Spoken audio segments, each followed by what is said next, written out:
Dari luar masuk ke dalam. Sudah di dalam makan tetelan.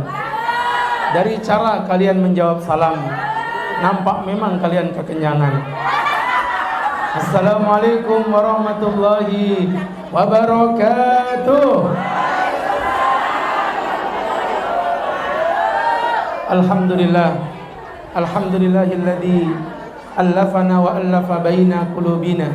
Allahumma salli wa sallim wa barik ala Rasulillah Sayyidina wa maulana wa habibina Muhammadin alladzi ba'athahu Allahu ila kafatil ummah wa ala alihi wa sahbihi wa mawala ihsanin kaulan wa fi'lan wa adalan ila yaumil qiyamah. Hadratul muhtaramin, wabil khusus kepada sahabat kami Bapak Ketua DPRD Balikpapan, Bapak Haji Alwi Al-Qadri SP yang kami muliakan, beserta dengan istri, segenap pimpinan, para pejabat yang kami muliakan, bapak-bapak yang mencintai Allah, dan ibu-ibu yang masih sibuk ngobrol sendiri yang dirahmati Allah Subhanahu wa ta'ala. Nggak apa-apa Bu, ibu ngobrol aja nggak apa-apa. Saya ini orangnya sabar. Kemarin saya ceramah di Penajam, ada ibu-ibu ngobrol tuh kayak begini, saya nggak marah, cuman besoknya meninggal dunia Bu ya. Bukan karena doanya Ustadz, bukan, tapi karena memang umurnya sudah sampai di situ. Ustadz doain keluarga besar Balikpapan panjang-panjang umurnya. Yang punya penyakit, ya Allah sembuhkan penyakitnya. Dan yang paling penting, yang punya utang, Allah lunaskan hutang-hutang. Aminmu kenceng amat Bu ya. Panjangnya aminmu sepanjang penderitaanmu. Ibu jalan-jalan ke kota Makkah, jangan lupa beli durian. 20 tahun Ustadz berceramah, baru pertama Ustadznya ceramah, jemaahnya sibuk makan. Alhamdulillah, hari ini kita semua berbahagia menjadi pribadi yang bersyukur. Karena syukur itu ternyata ada dua Bu. Ada syukur terhadap nikmat madruk bil ain, nikmat yang kasat mata.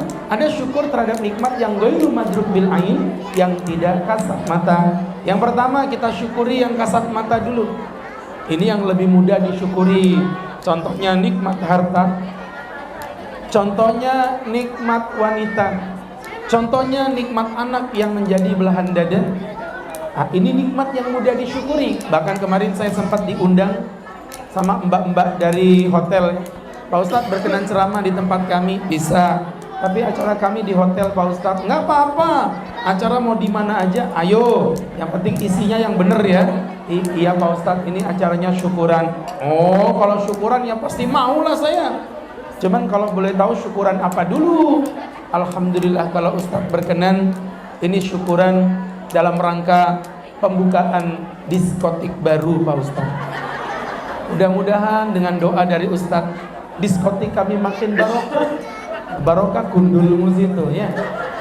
Lihat Bu, orang yang tinggal dalam gemerlap malam saja bisa bersyukur. Orang yang hidup dalam dunia kemaksiatan saja bisa bersyukur. Apalagi Bapak Ibu nih orang-orang beriman. Lihat wajahnya saja memancarkan aura keimanan. Walaupun potongan tetap mencurigakan.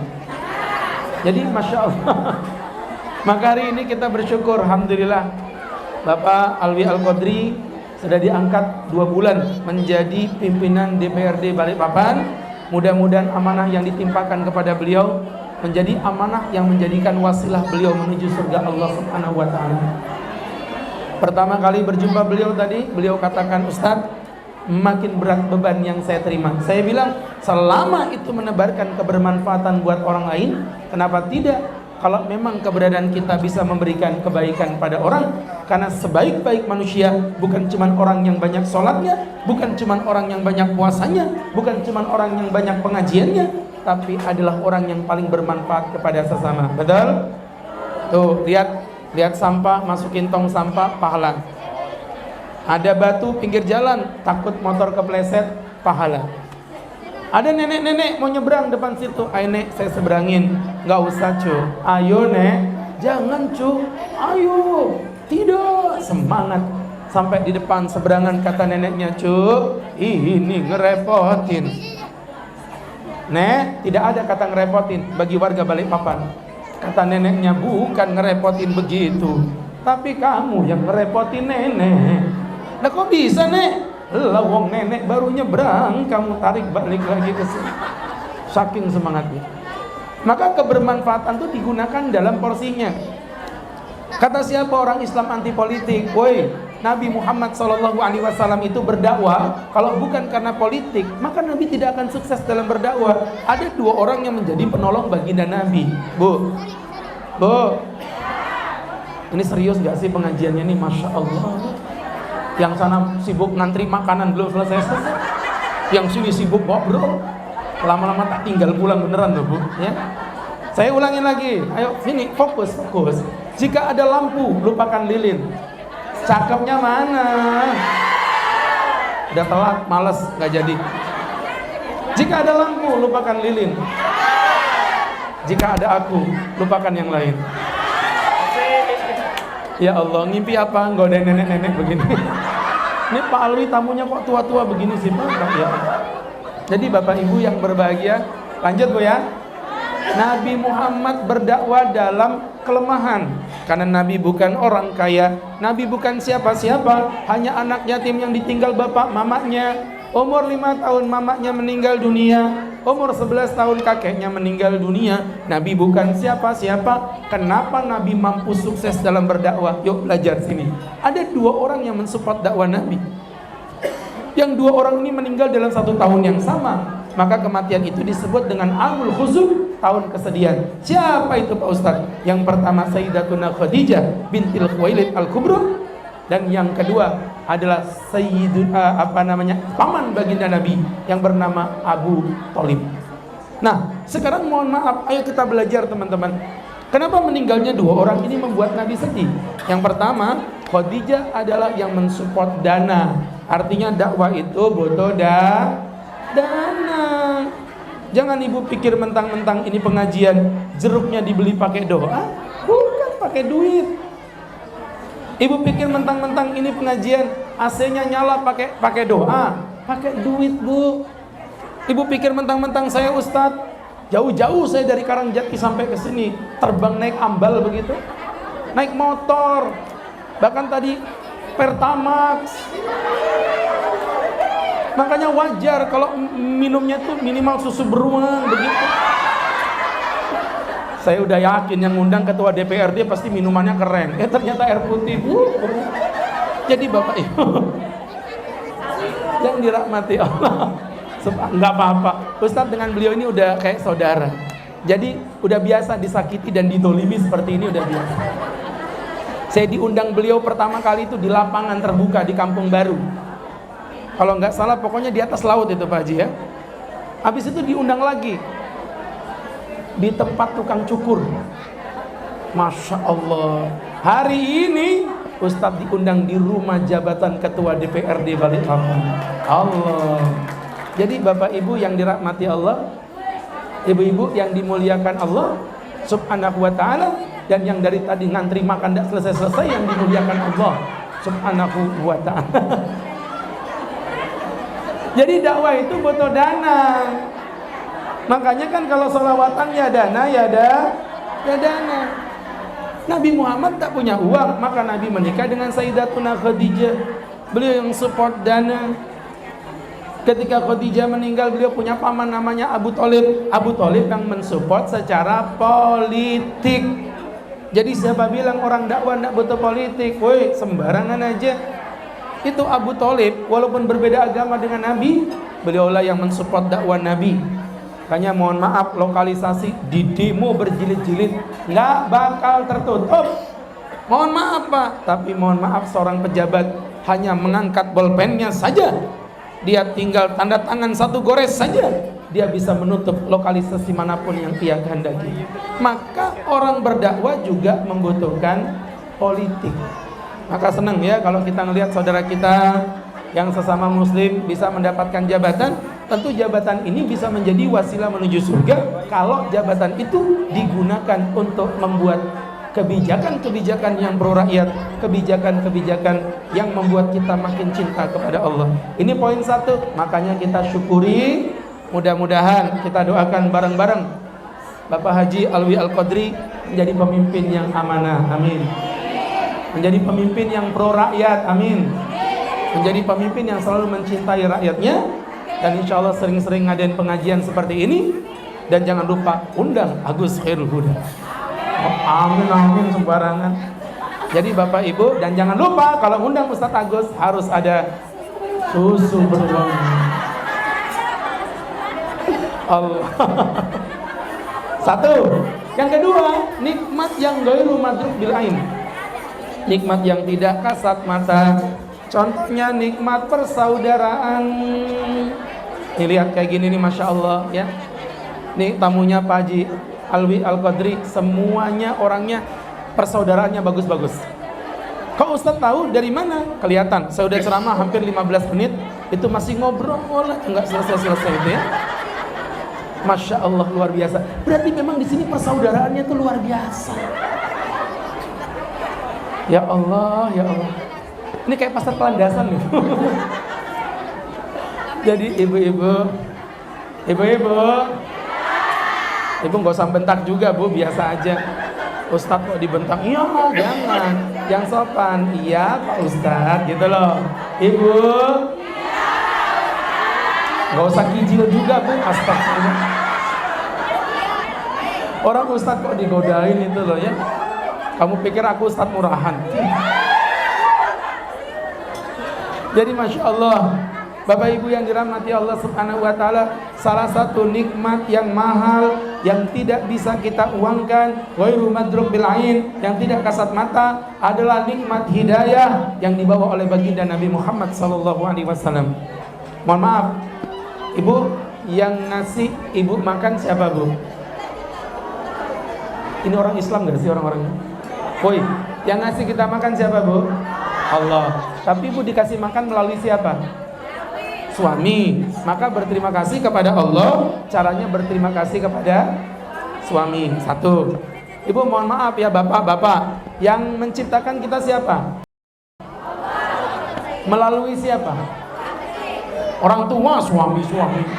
Ibu lahir dari suami, sembarangan aja. Yang menciptakan Allah melalui orang tua. Maka berterima kasih kepada Allah.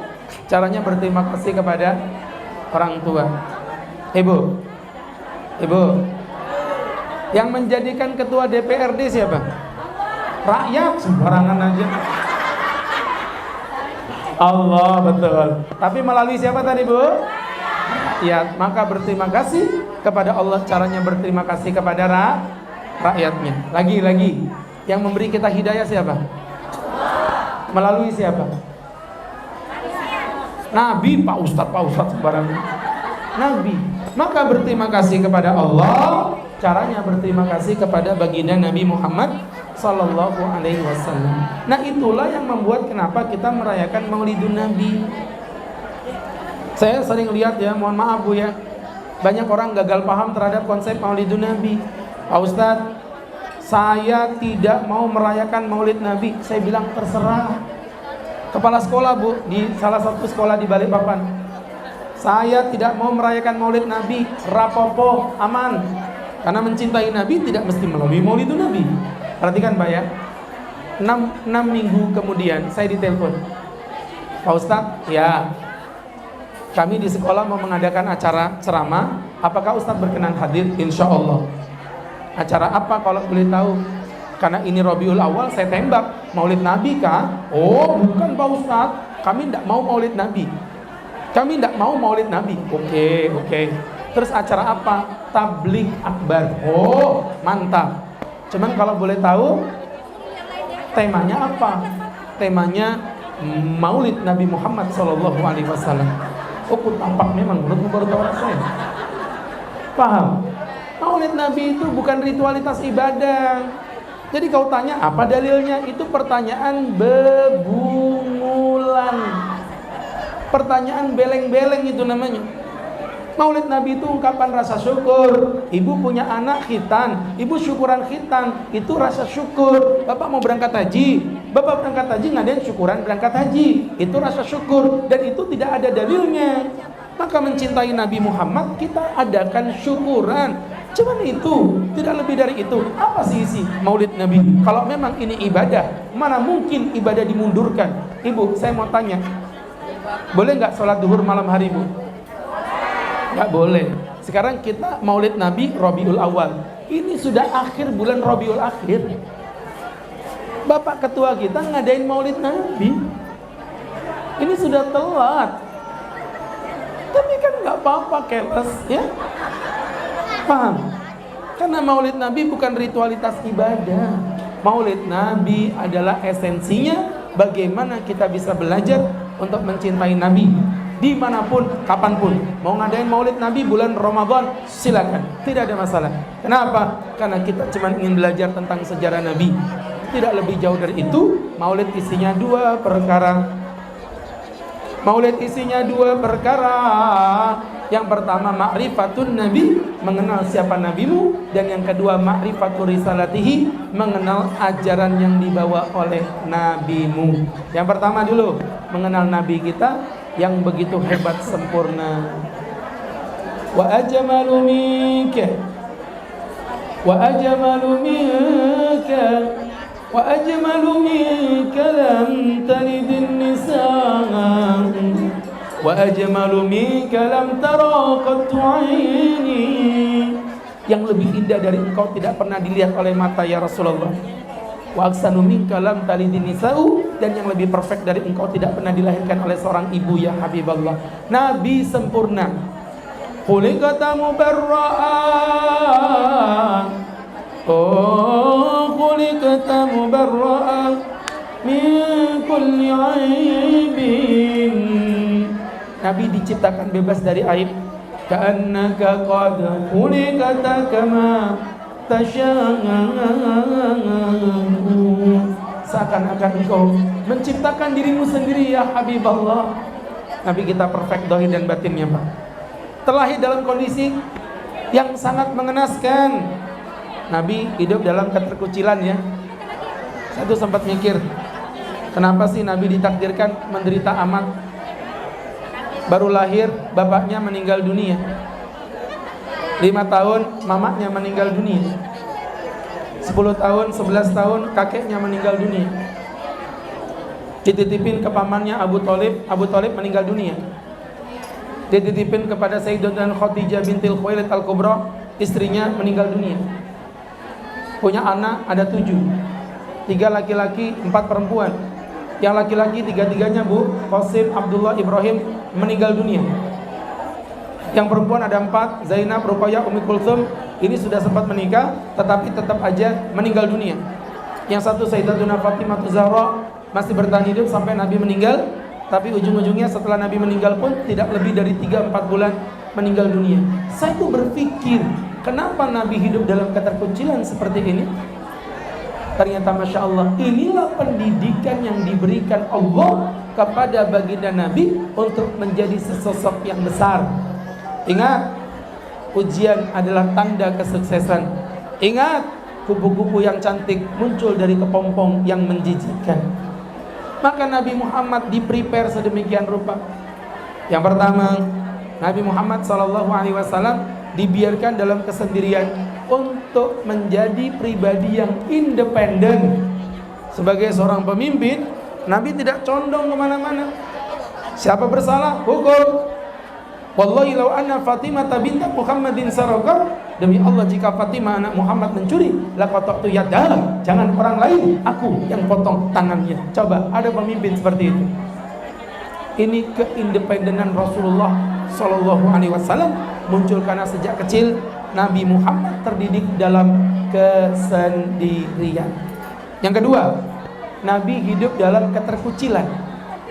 Beliau hidup dalam lingkungan yang buruk, Pak. Mohon maaf ya, Bu, ya. Lingkungan yang buruk. Kalau ada emas hidup berkumpul dengan intan, oke lah, Bu, wajar. Ini emas ada di dalam tong sampah. Nabi Muhammad adalah manusia yang perfect, luar biasa. Beliau hidup dalam kemaksiatan yang merajalela.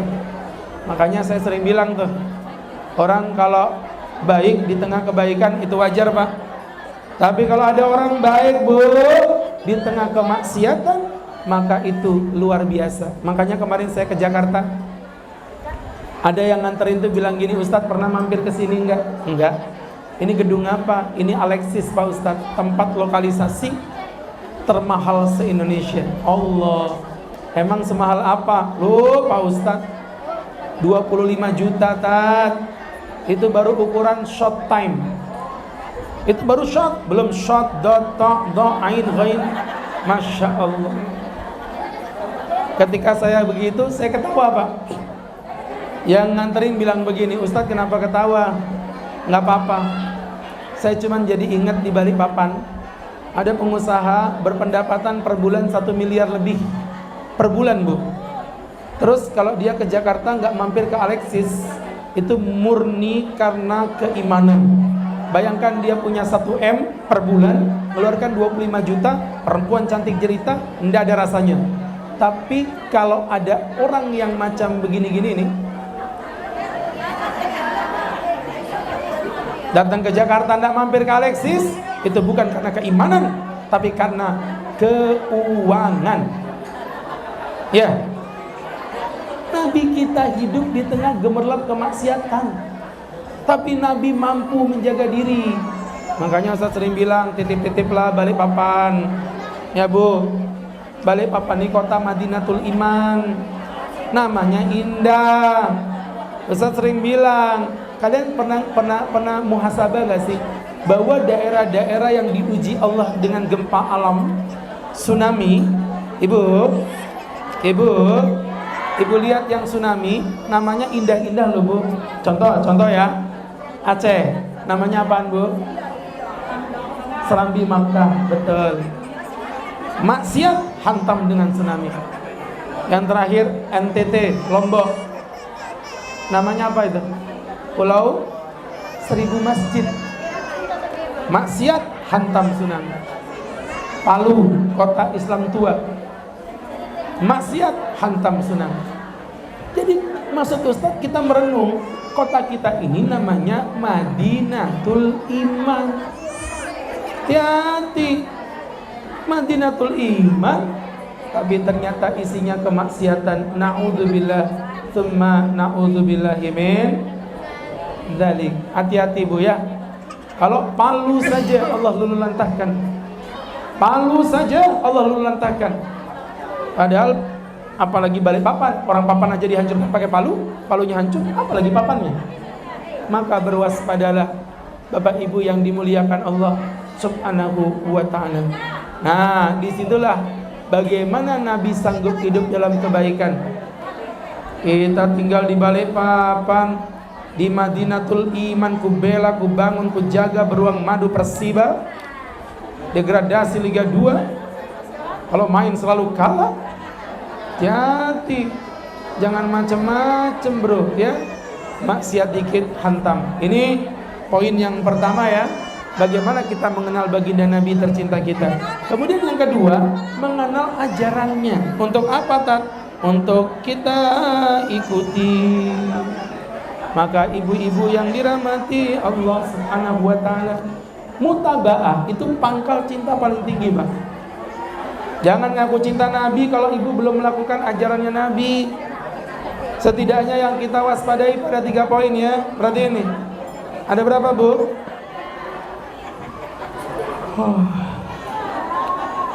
Ada berapa, Bu? Ibu fokus dong, Bu. Ada berapa? Ada berapa? Ada 3, Bu. 3. Ini loh, Bu. Nah, ya. Ya. Biasakan melihat dari sesuatu dengan sudut pandang yang berbeda. Sama kayak gini, Bu. Fokus, Bu. Ustadz, istrinya ada berapa? 1, 4 sembarangan. 1. Maksudnya 1 yang kelihatan, Bu, ya. Jadi teman-teman yang berbahagia, kalau saya ini orangnya terbuka, Bu. Beda kayak bapak-bapak gini suka sembunyi-sembunyi. nggak level. Ustaz langsung ngomong depan istri, Umi, Abi mau nikah lagi, gitu. Abi mau poligami, Abi mau kawin lagi. Syaratnya satu, Mi. Apa, Bi? Istri kedua harus lebih cantik daripada kamu. Terus kenapa Abi nggak nikah lagi sampai sekarang? Hei, masalahnya mencari yang lebih cantik dari kamu tuh nggak mungkin ada.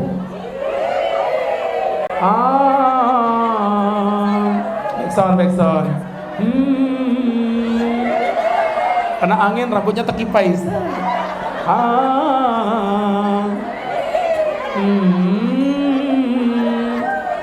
Ini kayak gini nih ceramah kalau lagi capek nggak didengar jemaahnya kayak gini, Bu. Jadi ibu nggak apa-apa sih, Bu, saya orang yang sabar, Bu. Sabar ya Allah ya. Berangkat dari apa yang Ustaz jelaskan tadi, ada 3 poin yang wajib kita ikuti dari Nabi. Ibu makin ribut, makin nggak dengerin ceramahnya, makin panjang. Serius. Pokoknya kalau masih ngobrol, saya selesainya jam 5:30 pokoknya ya. Mau, Bu, diceramain sampai 5:30, mau? Aku yang nggak mau, Bu, ya. Orang minumnya air putih aja minta lama-lama ya. Iya, karena minuman itu seperti bahan bakar, Bu. Kalau susu beruang itu Pertamax. Kalau teh kotak itu Pertalite. Air putih bensin eceran. Makanya Ustadz santai-santai aja ceramahnya ya. Mau didengerin, nggak didengerin, nggak urus ya. Jadi teman-teman yang berbahagia, yang dimuliakan Allah Subhanahu wa Ta'ala, maka ibu-ibu ikuti dalam 3 perkara dari baginda Nabi tercinta kita. Yang pertama adalah aqidah salimah. Yang kedua syariah sahihah. Yang keempat matinul khuluq. Kita bahas satu-satu ya. Yang pertama adalah akidah salimah. Akidahnya harus punya akidah yang lurus. Nggak boleh percaya dengan perkara-perkara yang bersifat khurafat, yang menyimpang dari pemikiran yang diajarkan Rasulullah. Ngaku cinta sama Nabi, tapi senengannya pergi ke dukun. Ngaku cinta sama Nabi, masih suka dengan paranormal. Pak Ustadz, ini bukan dukun, ini tuh orang pintar. Ibu tahu kenapa dukun dipanggil orang pintar? Karena yang datang itu goblok-goblok. Pak, Bapak Ibu yang dirahmati Allah, kenapa dukun dipanggil paranormal? Karena yang datang ini otaknya sudah enggak. Hari gini dagang nggak laku pakai pengelaris, muka nggak laku pakai ilmu pelet. Ketemu cowok ganteng di pelet, Mas, pelet. Hah? Melet itu burung yang liurnya mahal itu. Burung apa? Walet yang ibu dudukin ini loh. Karpet yang diinjek-injek pakai sepatu. Keset yang buat ngerekam suara. Kaset itu yang di dalam toilet itu loh, Bu. Astagfirullahaladzim. Ibu kayaknya makin kurang ajar deh sama Ustaz ya. Ibu mulai berani deh sama Ustaz ya. Ya, Bu, boleh nggak percaya sama dukun? Nggak boleh. Dalam surah Luqman ayat yang ke-34, Allah Subhanahu wa Ta'ala berfirman, Innallaha indahu ilmu sa'ah. Hanya Allah yang tahu kapan kiamat tiba. Jadi kalau ada orang ngaku mau ustadz, mau kiai, mau habib, mau syekh, ngaku tahu tanggal kiamat, bohong. 1. Wa yunazzilul ghais. Allah yang nurunkan hujan. Jadi tidak ada pawang-pawangan. Mohon maaf Bapak Ibu, saya tidak percaya pawang. Walaupun saya kalau makan suka dengan pawang, ditaburin pawang itu, Bu. Bawang yang dijagain kiper, gawang yang di kuping ibu itu loh. Kalau giwang yang di tangan, Bu. Gelang burung yang terbang di atas. Elang buat keluarnya air itu. Kayak gini nih, kalau ceramah lagi capek, jemaahnya nggak jelas kayak begini nih ya. Ya udah kita bercandaan aja, bercanda. Ya Allah, ini yang dengerin Ustadz mudah-mudahan ini ya semuanya masuk surga insyaallah. Suaminya setia insyaallah.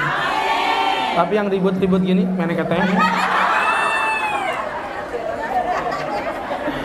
Jadi Bapak Ibu, Nggak apa-apa Bu, saya orangnya sabar Bu ya. Paling ku tampar aja dari belakang nanti. Maka kembali ke laptop. Dari apa yang Ustaz jelaskan tadi, Bu-ibu yang dirahmati Allah. Karena dulu ketua DPRD yang dulu biasanya saya ceramah dulu baru makan. Ini karena ketua DPRD-nya baru, makan dulu baru ceramah. Jadi kayak gini nih, kacau semua sudah ini. Maka ibu-ibu, mantap apaan? Aku belum ditawarin makan kok ya. Maka hadir. Sabar, lapar guys. Maka berangkat dari apa yang Ustaz sampaikan, Ibu. Lanjut Bu. Tidak ada yang bisa menurunkan hujan kecuali Allah. Yang ketiga, wa ya'lamu ma fil arham, tahu isi rahim perempuan. Dokter Objin tahu? Kata siapa? Memperkirakan, tapi tidak ada yang tahu. Hanya Allah yang tahu. Mana buktinya? Kemarin itu ada perempuan, seorang perempuan masih muda Pak, berparas ayu, cantik, mata sipit, hidung mancung, bibir mungil, kulit putih, muka oval, tinggi badan 173, lebar badan 29,4 cm. Apal, orang enak dilihat kok ya. Ya kalau kayak gini ya malas saya ngeliatinnya ya. Ini kok bisa tua-tua semua sih, Masya Allah. Aduh, enak ya jadi ustadz ya. Menghina aja diketawain. Coba Pak Alwi yang ngomong langsung dilemparin batu itu. Jadi teman-teman, ibu, yang tua kan casingnya, yang penting kan sinyalnya Bu. Jadi teman-teman, dengerin Ustaz. Maka kalau kita pelajari, tidak ada. Ada perempuan cantik datang ke rumah Ustaz sambil begini Bu. Aduh Pak Ustaz, minta tolong. Kenapa? Saya mau lahiran, minta nama Pak Ustaz. Laki perempuan Pak Ustaz, Zainab. Nama yang paling disukai Nabi, istrinya Nabi Zainab ada 2. Anak Nabi Zainab, cucu Nabi Zainab. Udah Zainab aja. Baik Pak Ustaz. Pas akikahan saya diundang. Di depan pintu ada tulisan, selamat datang tamu akikah Ananda Zaini. Kenapa jadi Zaini begini? Pak Ustadz, anak saya ternyata laki-laki. Katamu perempuan. Kata dokter begitu. Waktu di USG, telurnya kecepit di tengah paha Pak Ustadz. Masya Allah. Yang keempat, wa ma tadri nafsum madza taksibu ghadan. Tidak ada yang tahu apa yang terjadi pada keesokan hari. Ustadz tadi pagi aja tidak akan tahu bahwa siang ini aku akan disiksa berceramah di depan ibu-ibu yang ngobrol dari tadi nggak selesai-selesai. Ya? Ustadz nggak tahu. Kalau tahu udah datang saya tadi. Tapi Allah, enggak, bukan ini. Maksudnya perempuan di sana itu loh. Perempuan di luar sana. Kalau jemaahnya Pak Haji Alwi ini, Masya Allah, dari tadi dengerin Bu, begini Bu, nggak gerak Bu. Jadi Bapak Ibu yang dirahmati Allah Subhanahu wa ta'ala, apa yang terjadi? Orang gak ada yang tahu masa depan. Kalau ada yang bisa meramal masa depan, suruh sini. Ustadz ajak bisnis trending saham. Ngapain? Itu ada yang bisa membaca masa depan tuh katanya apa Bu? IndiHome.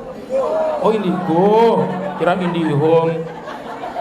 Ibu-ibu, ada yang di TV itu siapa itu? Yang mukanya kayak orang Cina itu Bu? Siapa? Roy Kiyoshi. Nah itu pengikutnya itu ya. Jadi subhanallah, Bapak Ibu yang dirahmati Allah, Bu, ibu-ibu. Ya Allah, dosa apa yang kulakukan semua? Segini amat nyari uang Bu. Ya Allah. Baiklah. Jadi kembali lagi. Dari apa yang Ustaz jelaskan tadi, ibu-ibu, itu orang gak ada yang tahu masa depan. Roy Kiyoshi katanya bisa membaca masa depan. Ibu tahu kemarin dia kena apa kasusnya Bu? Dia ketangkap narkoba di sebuah hotel. Kalau dia tahu masa depan, kenapa dia pagi itu pergi ke hotel? Paham? Itu kan namanya bebungulan. Beleng-beleng itu namanya. Nggak ada. Ya, Yang keempat, yang kelima, wa ma tadri nafsum bi ayyi ardin tamut. Tidak ada yang tahu di bumi mana engkau akan meninggal dunia. Tuh kayak gini nih, mohon maaf Bu ya. Ada yang umurnya lebih tua dari Ustadz, belum tentu ibu yang mati duluan. Bisa jadi Ustadz yang belakangan. Nggak mesti bapak-bapak ini yang mati duluan, bisa jadi Ustadz yang belakangan. Ada loh Bu, kemarin Bu. Ini makanya saya tuh jadi Ustadz itu judulnya ngajar, tapi padahal ilmunya dari jamaah. Saya lagi ceramah Pak, orang itu nggak ngapa-ngapain loh, gini aja, mati. Pak Ustadz mohon izin saya ke toilet. Masa toilet? Mukanya terang, kepleset, mati. Ada yang pengajian Bu, dia main HP Bu, langsung kesetrum gini loh, begitu, mati. Makanya jangan berani-berani pengajian di tempat Ustadz main HP, nanti bisa mati. Jadi Masya Allah, orang mati itu tidak ada waktunya, tidak ada umurnya, tidak ada batasnya. Allah kalau udah mau cabut nyawanya, ceramah itu diceramain, dia makan aja mati. Artinya kalau kita pelajari ini, nanti tolong diposting di di YouTube. Ini selama 20 tahun ceramah paling menderita itu di sini nih. Luar biasa. Maka kalau kita ambil pelajaran, ya Allah, baiklah.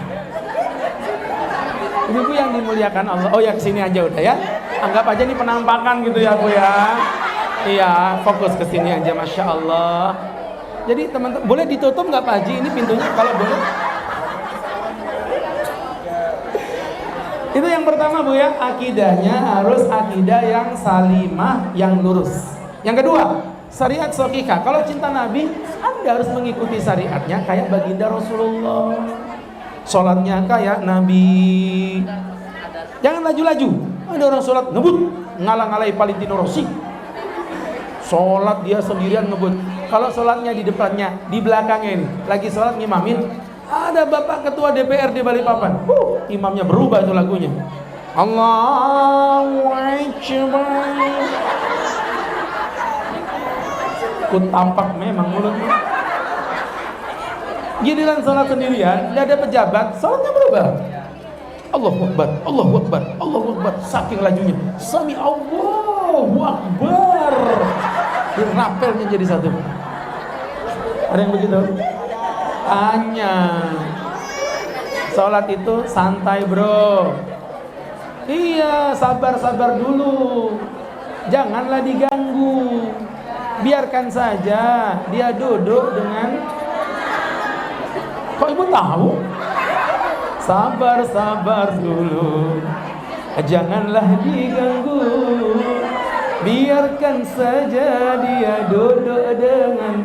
Oh, potonganmu Bu ya. Nyanyi pinter, nyambung ayat tak bisa. Jadi Bapak Ibu, Bu, yang sebelah sini tuh kasihan gini. Dia bingung, itu ngomongin apa sih orang itu gitu. Boleh dikasih korden nggak sih ya sebelah sini? Jadi teman-teman. Oh dikasih. Baiklah, ini sampai ini belum sadar, dia masih bingung tuh. Mungkin karena ruangannya ketua DPRD itu anti sadap gitu loh Bu. Kayak ada gelombang sinyal yang tertahan gitu ya. Rumah pejabat beda lah. Dulu saya diundangnya di tempat tukang salon. Sekarang rumah DPRD mantap nih. Jadi Bapak Ibu yang dimuliakan Allah Subhanahu wa taala, tuh ibu-ibu syariatnya kayak Nabi.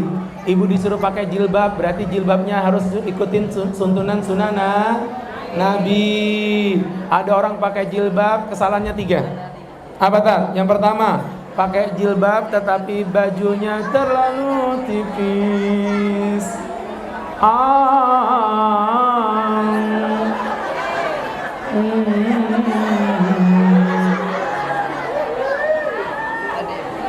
Ibu mohon maaf ya Bu ya.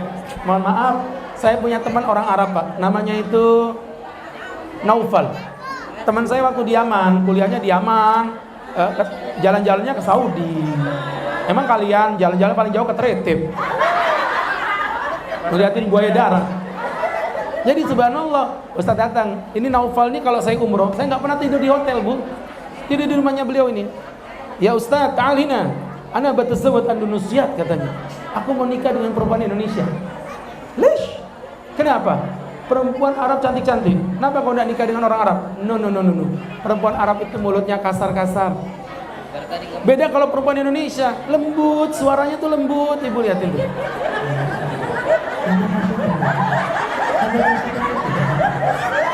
Lembut suaranya, sabit. Ya. Ngomongnya tuh kayak di pasar Kandasan tuh loh, Bu. Nggak ada yang teriak tapi ketara suaranya.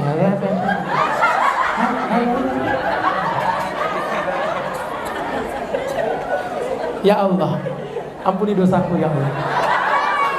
Jadi teman-teman, dia bilang mau nikah perempuan Indonesia. Saya tanya ngapain? Indonesia cantik apa? Arab cantik-cantik. Dia bilang orang Arab cantik-cantik tapi mulutnya kasar-kasar.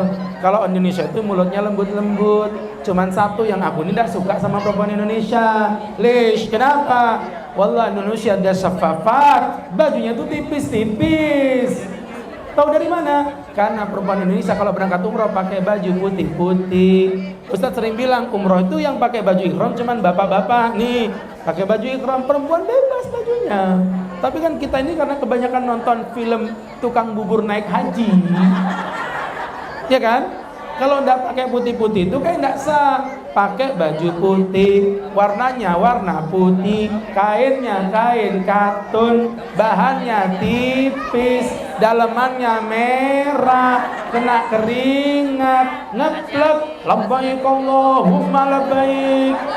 Orang Arab lihat lama ini tidak baik. Ya Allah. Ibu, Bu, lihat di sebelah sana. Yang lucu kalau ibu ketawa, mereka tuh gini. Masya Allah. Ibu-ibu yang berbahagia, sahabat-sahabatku yang dirahmati Allah, ampuni dosaku ya Allah. Gak boleh Bu ya, baju tipis, satu. Yang kedua, pakai jilbab tapi bajunya terlalu Ibu-ibu kalau belanja tuh gak kira-kira itu, Masya Allah. Badannya gemuk besar, pakai celana legging ngeplek, kaosnya ketat dimasukkan, perutnya amber tumpah kanan kiri. Ibu tahu tsunami mau tumpah itu? Slime. Perutnya belendu. Lipatan perut bumi 7 lapis, 7 kerak dengan 7 mata air yang berbeda-beda. Kalau Ustadz ngelihat anak gadis body seksi, baju seksi, itu dosa Bu, tapi kan berimbang dengan kenikmatannya. Nah kalau ini udah dosa, menjijikkan, neraka lagi. Astagfirullahaladzim. Dah, Ibu minta tolong ya, bajunya longgar. Yang ketiga, pakai jilbab tapi nggak konsisten.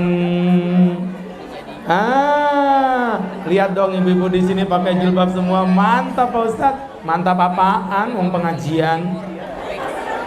Coba kalau udah pulang ke rumah, depan pintu nungguin Pak Lek Salume lewat. Lele. Apa ini? Tuh pengalaman pribadi. Ya Allah. Nggak boleh Bu. Ibu pakai baju you can see. Ada tukang sayur lewat, langsung ambil jilbab panjang. Berubah, panggil. Kata lelenya, astagfirullahaladzim.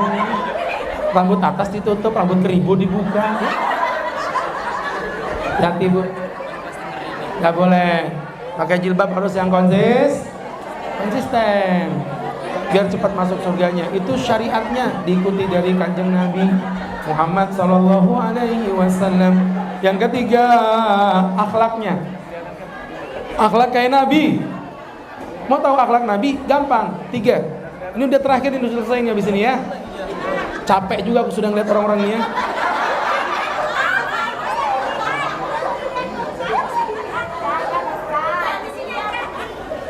Nanti waktu ibu ketawa, ibu fokus lihat sana ya. Nanti ibu ngeliat pemandangan gini tuh.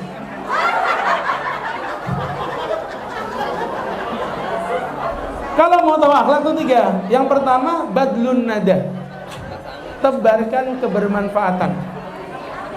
Yang kedua, kaful ada, mencegah untuk tidak menyakiti orang lain. Dan yang ketiga adalah ihmalul adha, kalau disakiti yang sabar. 1. Badlun nada, tebarkan manfaat sekecil apapun, Bu.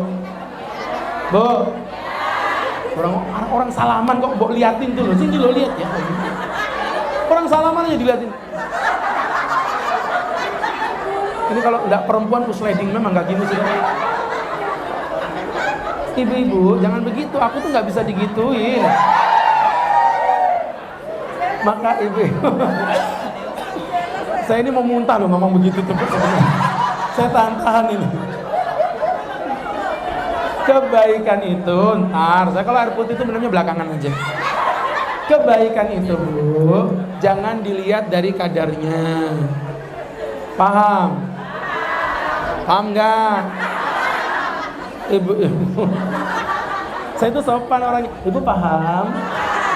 Paham? Paham nggak? Pak. Kayak gini nih, kalau udah sakit hati kayak gini nih, Bu, ya. Ini sampai kapanpun begini terus ingetnya nih. Jadi ibu-ibu yang dirahmati Allah Subhanahu wa taala, mau ngomong apa jadi lupa kan? Tebarkan manfaat seperti engkau menebarkan bibit, karena engkau tidak tahu dari bibit mana yang kelak akan tumbuh menjadi buah. Paham? Jangan suka membandingkan kebaikan. Sedekah itu jangan dilihat dari jumlahnya. Yang penting banyak tapi ikhlas, daripada sedikit tapi tidak ikhlas. Jadi tidak mesti jumlahnya, yang penting banyak tapi ikhlas. Dan tidak mesti banyak, yang penting jangan sedikit. Itu aja. Tidak paham ya? Nanti rekening pesantren saya kasih ke Pak Alwi insyaallah ya habis ini ya. Yang dirahmati Allah, orang berbuat baik loh. Gini nih nanti ya, ini keluarga besar Pak Haji Alwi semuanya ini nanti bisa masuk surga bareng-bareng. Udah di surga ketemu malaikat. Kat, sini kan. Malaikat. Murtad sembarangan aja. Di surga murtad. Tat, sini, ada apa? Aku nih masuk surga gara-gara apa? Pasti aku pernah pengajian di rumahnya Pak Haji Alwi kan? Bukan. Aku pernah sedekah ke orang Balikpapan? No, bukan. Kamu itu ternyata masuk surga hanya karena kamu pernah memberikan susu beruang kepada seorang ustaz yang sedang berceramah. Jadi cuma gara-gara susu. Jadi ceritanya, Ibu, astagfirullah. Maka kalau kita pelajari, padahal dulu waktu masih jadi anggota saya dikasih susu beruang gitu. Waktu anggota tuh, sekarang jadi ketua air putih. Apa perlu saya doain jadi anggota lagi? Enggak lah ya. Insya Allah lah. Nanti makin tinggi tuh derajatnya. Siap-siap. Ya, kayaknya firasat saya sih mau jadi wali kota. Jadi Bapak Ibu yang dirahmati Allah Subhanahu wa taala. Kembali lagi. Dari apa yang Ustaz jelaskan tadi, ibu-ibu tebarkan manfaat semampu dan sebisa kita. Yang kedua, ihtimalul kaful ada. Jangan nyakitin orang lain. Ibu mohon maaf, Bu. Nyakitin orang itu bisa jadi yang kecil masuk neraka loh, Bu. Serius. Ibu masih ingat gak ceritanya? Ada seorang perempuan dari Bani Israel nyimpen kucing di dalam ruangan dikunci, gak dikasih makan, kucingnya mati, padahal dia ahli ibadah, masuk neraka, Bu. Tapi ada pelacur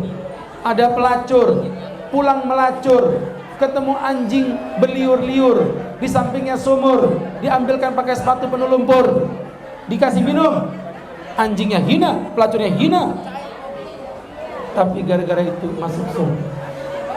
Tapi jangan salah paham juga. Nanti dengar hadis begini, Pak Haji Alwi habis pengajian mampir ke Manggarsari, bawa anjing, bawa minum. Minum jing. Bukan begitu konsepnya. Lama. Jadi Bapak Ibu, Maksudnya kebaikan itu walaupun kecil, kepada anjing pun bisa membuat orang masuk surga. Tapi kalau Anda suka nyakitin orang, ngutang nggak bayar, kalau ngomong mulutnya pedes, imba, kamu ya udah nikah 3 bulan kok perutnya nggak isi-isi ya. Itu tuh kasihan yang ibu omongin.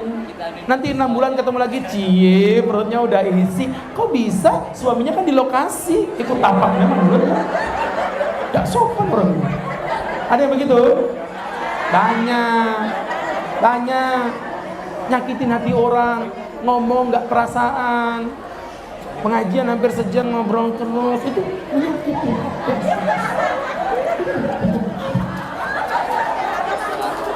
Jadi ibu-ibu, ya, ayo bu, jangan nyakitin orang, hukumnya dosa. Itu yang kedua. Ini kalau bunuh orang itu halal, ku bunuh semua orang-orang ini. Kalau halal kan nggak halal, dosa kan. Kemudian yang ketiga atau yang terakhir? Yang terakhir ini, terakhir. Alhamdulillah. Sampai juga ya Allah. Ya. Akhirnya penderitaan ini akan berakhir, Bu. Yang terakhir. Ibu-ibu udah terakhir, Bu. Masya Allah. Aku teriak-teriak capek, kok dia nggak capek-capek ya. Yang terakhir ibu-ibu adalah kalau disakiti yang sabar. Ada orang Pak suka menebarkan kebaikan Bu. Ada orang Bu menahan diri kalau mohon maaf dia tidak menyakiti orang lain Bu. Tapi kalau disakiti meledak-ledak tidak karuan, nyumpain orang. Naudzubillah. Orang yang begini juga nggak punya akhlak. Nabi kita Nabi Muhammad, ibu mau dengar ceritanya? Nabi kita Nabi Muhammad, ibu mau dengar ceritanya? Nabi kita Nabi Muhammad, mau dengar ceritanya? Haus Bu. Lagi duduk-duduk, gini. Ada 2 orang sahabat ya Rasul, di pojok sana ada pengemis Yahudi, sudah buta, melaknat dirimu. Kalau kau izinkan ku bunuh dia ya Rasul. Kata Nabi jangan. Didatengin sama Nabi. Nabi bawa apa? Parang. Nabi bawa pedang. Nabi bawa pisau? Tidak. Nabi bawa mangkok isi kurma, digerus pakai gandum, dicucuk dengan susu. Dengan susu, bukan dengan air putih. Allah. Ini ceritanya Ibu jangan provokasi dong. Pak Jiali kan jadi nggak enak sendiri tuh, ya kan? Mangkok dibawa sama Nabi di depan pengemis Yahudi, diambilkan itu, Allah, disuapin ke mulut Yahudi. Yahudi nggak tahu karena matanya buta. Dia bilang, nak, kamu baik banget nak, anakku pun tidak pernah kayak begini nak. Bapak, saya orang biasa. Kamu siapa? Kata Nabi, nggak usah perlu bapak tahu, bapak makan aja. Jadi selesai. Nah, karena kamu orang baik, pesan bapak satu ya. Apa Pak? Kamu jangan dekat-dekat Muhammad. Dia itu bajingan. Dia nggak tahu dia ngomong sama Nabi Muhammad. Kayak temannya sendiri ini. Ngomong sama Nabi Muhammad. Ini namanya salah ngomong. Sama kayak kemarin ada Gojek telepon saya. Pak Ustadz, maaf, saya ulangi. Bapak, manggil saya Bapak, berarti nggak kenal kan? Bapak Agus Sairul Hudayah? Iya. Bapak, mohon maaf. Ini ada kiriman makanan Pak. Dari siapa? Ada dari pejabat di Pemkot Balikpapan tuh. Tapi bukan ketua DPRD, bukan ya. Kan belum dilantik waktu itu kan. Seingat saya belum pernah ngisi apa-apa sih ke rumah saya ya. Jadi subhanallah dikirim ke rumah. Pak, rumahnya di mana? Karangjati. Saya Sherlock. Jangan Pak, Karangjati itu susah. Sherlocknya susah. Intinya aja, Bapak rumahnya di mananya rumah Ustadz Agus, begitu. Dia nggak sadar ngomong sama saya. Akhirnya saya bilang depannya. Berhenti, telepon dia. Pak, saya depan rumah Pak Ustadz Agus. Bapak di mana? Ntar saya keluar. Saya pakai sarung, kaos putih, nggak pakai kopiah. Dia ngeliatin saya kayak gini. Loh, kok Bapak keluar dari rumahnya Pak Ustadz Agus? Bapak siapanya? Aku hantunya, ya. Aku orangnya, aku tampar memang. Gue baru tahu. Jadi ibu-ibu, Sama kayak tadi, dia gak sadar ngomong sama Nabi. Akhirnya Nabi meninggal dunia, digantikan oleh Abu Bakar. Abu Bakar datang membawa mangkok, disuapin, tapi mungkin Abu Bakar kurang ikhlas. Akhirnya, siapa ini? Aku yang biasa ngasih kamu makan. Bohong. Yang ngasih makan orangnya lembut, sahdu, wangi. Kamu siapa? Kata Abu Bakar, sahabatku. Kamu nanya, bertanya-tanya. Akhirnya dia bilang, aku Abu Bakar, yang biasa ngasih kamu makan sudah meninggal dunia. Dia siapa? Dia adalah Muhammad sallallahu alaihi wasallam yang ulak Nabi setiap hari. Dengan mata berbinar-binar, dengan mata berbinar-binar, dengan jantung berdebar-debar, kaki bergetar-getar, bagaikan halilintar yang menggelegar. Allahu Akbar, cetar-cetar. Ia pun berikrar di hadapan Abu Bakar untuk memeluk agama Islam yang maha benar. Ulangi, kalau bisa tak belikan susu beruang. Lu pikir gampang, ngapalin itu. Bapak Ibu yang berbahagia, insya Allah melalui dua acara ini, syukur terhadap rumah jabatan yang baru. Yang kedua, syukur atas lahirnya Nabi, membawa keberkahan untuk kita semua. Insya Allah semua yang hadir di sini diberkahi oleh Allah. Semuanya diberkahi oleh Allah Subhanahu wa taala.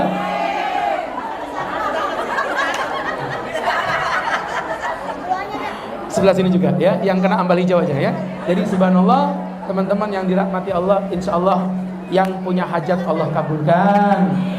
Anak-anaknya masih kecil, insya Allah jadi anak-anak yang berguna bagi nusa dan bangsa.